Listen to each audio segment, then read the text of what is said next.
کوفہ والوں نے کیا ماب لنچنگ نہیں کی تھی؟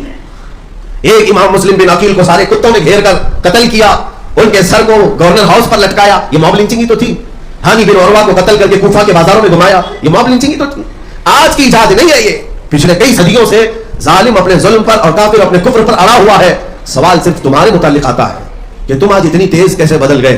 اس لیے کہ جب ہماری تعداد 313 414 1000 2000 کی ہوتی، لیکن دشمنان اسلام پر ایک ہیبت طاری ہوتی تھی، ایک ہیبت طاری ہوتی۔ میں نے ایک انگریز مفکر کی لکھی ہوئی تاریخ کو دیکھا جس نے صلاح الدین ایوبی کی تاریخ لکھی ہے۔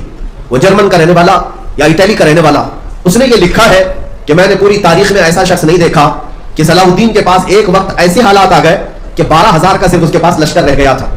توجہ چاہتا ہوں، 12000 کا لشکر رہ گیا تھا اور مقابل میں سارے صلیبی بادشاہ جمع ہوئے اور ان کی فوج جو جمع ہوئی وہ 4 لاکھ کی ہو چکی تھی، اور 4 لاکھ کی فوج وہ صلاح الدین ایوبی کے سر پر لا کر کھڑے ہو گئے۔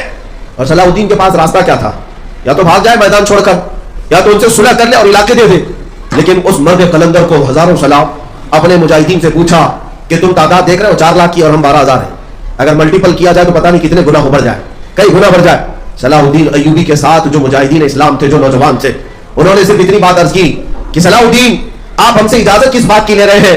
کیا اسلام میں آج تک کبھی تعداد دیکھ کر کے جنگ کی گئی ہے؟ اگر تعداد دیکھ کر جنگ کرنی ہوتی تو رسول اللہ بدر میں کبھی نہیں جاتے۔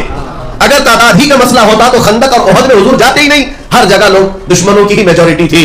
اے صلاح الدین، ہمارے 12000 پر ہمیں نہ یقین ہے اور نہ ان 4 لاکھ کا ہمارے اوپر خوف ہے۔ اس میدان میں ہمارے ساتھ جو کچھ بھی ہے وہ اللہ کا بھروسہ ہے، اللہ کی ذات پر بھروسہ ہے۔ مومنوں، اس بھروسے اور توکل کو چھوڑے بیٹھے ہو۔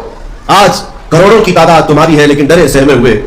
اس کی ایک وجہ یہی ہے، اس کی خاص وجہ کہ جب تک آپ ان تمام حالات کو دیکھ کر کرتے اور اندر ہی کرتے رہ جائیں گے، لیکن ان میں ایک بہت بڑا جو مسئلہ ہے وہ دشمنوں کا نہیں، جو کھلے ہوئے دشمن ہیں ان کا نہیں، جماعت کے اندر موجود جو غدار منافقین ہیں ان کا ایک بہت بڑا ایشو ہے مسلمانوں کی۔ ہر زمانے میں مسلمانوں کے اگر حوصلے کوئی پست کرتا ہے تو وہ دوسرا مسلمان ہوتا ہے، مسلمانوں کو اگر پیچھے ڈھکیلنے کی پلاننگ کرتا ہے تو مسلمان ہی آتا ہے۔